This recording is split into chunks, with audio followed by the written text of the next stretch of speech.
Lorsque tu entends le mot « dépression », penses-tu automatiquement à un visage abattu ou à une personne assise seule dans un coin en train de pleurer? Si seulement il était aussi évident de savoir que quelque chose ne va pas du tout. Malheureusement, ce n'est pas si simple.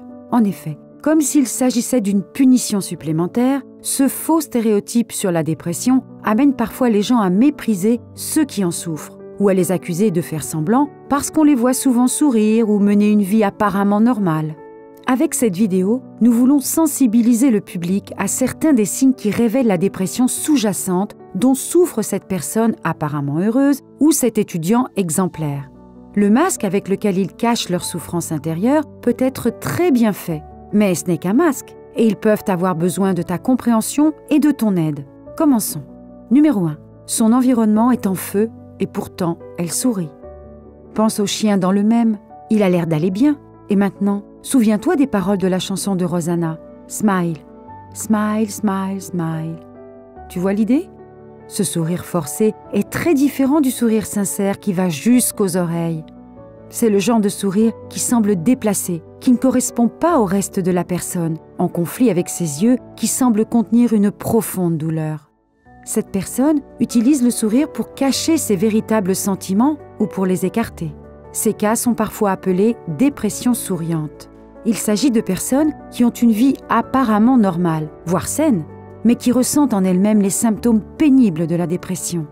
Le terme de dépression souriante n'étant pas un diagnostic officiel, on parle cliniquement de troubles dépressifs majeurs avec caractéristiques atypiques. Numéro 2.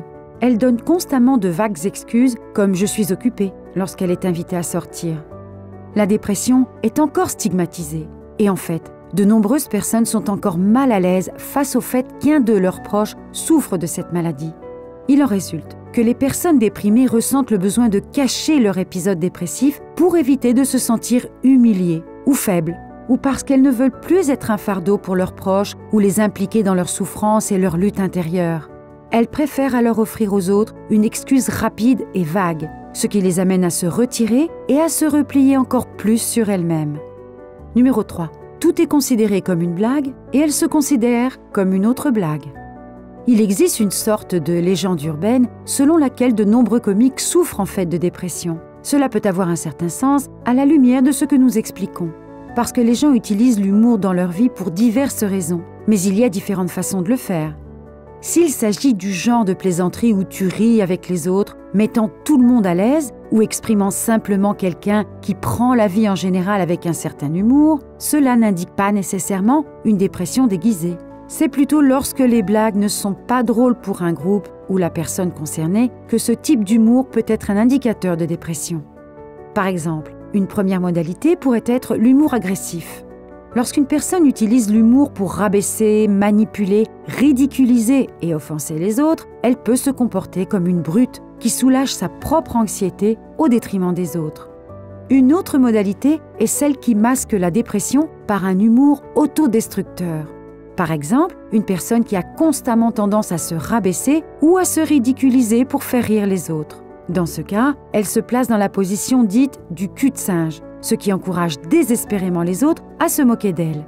Dans un cas comme dans l'autre, ces deux formes d'humour peuvent être utilisées pour cacher les véritables sentiments d'une personne souffrant de dépression.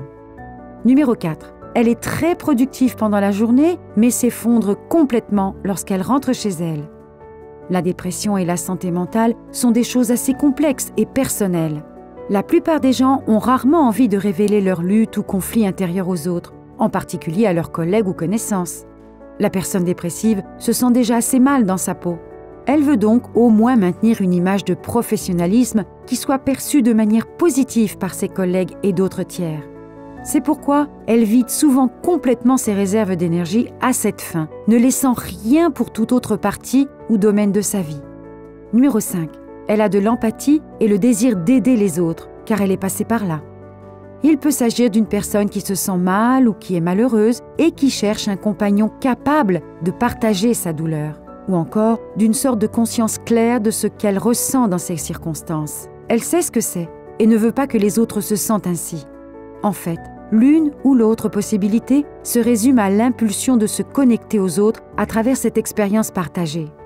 Il s'agit souvent de la prise de conscience du fait qu'elle a besoin de personnes qui la soutiennent et avec lesquelles elle peut établir un lien en se faisant savoir à elle-même et aux autres qu'elle n'est pas seule. Mais il faut veiller à ce que l'équilibre soit maintenu entre le côté soutien et le côté responsabilisation du problème. Sinon, on risque de contribuer à prolonger la dépression. Parce que le fait d'intervenir trop directement pour régler ou supprimer les difficultés ou les obstacles d'une autre personne ne l'aide pas vraiment. Au contraire, cela la maintient dans l'impuissance car elle n'apprend pas à gérer le problème par elle-même. Et numéro 6. Lorsqu'on lui demande directement ce qui ne va pas, elle donne toujours une excuse vague du genre « Rien, je suis juste fatiguée ». Bien sûr, il est vrai que certaines journées sont plus compliquées, plus longues et plus difficiles que d'autres, et il est normal de se sentir fatigué après. Mais nous savons aussi que normalement, tous les jours ne sont pas comme ça. Par conséquent, lorsque l'excuse de la fatigue est constamment utilisée, il pourrait s'agir d'une signification plus profonde, qui renvoie à quelque chose de plus sérieux. Lorsqu'une personne est aux prises avec des problèmes de santé mentale, c'est comme si elle portait un énorme fardeau, que l'on pourrait comparer à une batterie qui n'est jamais complètement rechargée. Mais cela n'a rien de surprenant, car la fatigue et l'épuisement sont des symptômes ressentis par environ 90% des personnes déprimées. Ainsi, avec ce que nous t'avons dit dans cette vidéo, avant d'affirmer de manière désinvolte qu'une certaine personne va bien, même si tu as entendu dire qu'elle avait des problèmes, tu devrais peut-être regarder de plus près et avec plus d'attention. Si tu le fais, tu pourrais être l'aide qui fera la différence pour cette connaissance ou ce membre de la famille. Tu pourrais être celui qui l'aide à laisser tomber le masque, qui le retient et l'empêche de s'engager réellement sur la voie de l'amélioration. Nous avons tous nos tâches sombres et nos coins inavouables. Mais parfois, nous avons juste besoin de quelqu'un qui nous offre ce petit peu de lumière pour nous en sortir. Si cette vidéo t'a aidé, n'hésite pas à nous laisser un commentaire et à la partager avec tous ceux que tu penses qu'elle peut aussi être utile. Et comme toujours, merci de nous avoir regardés.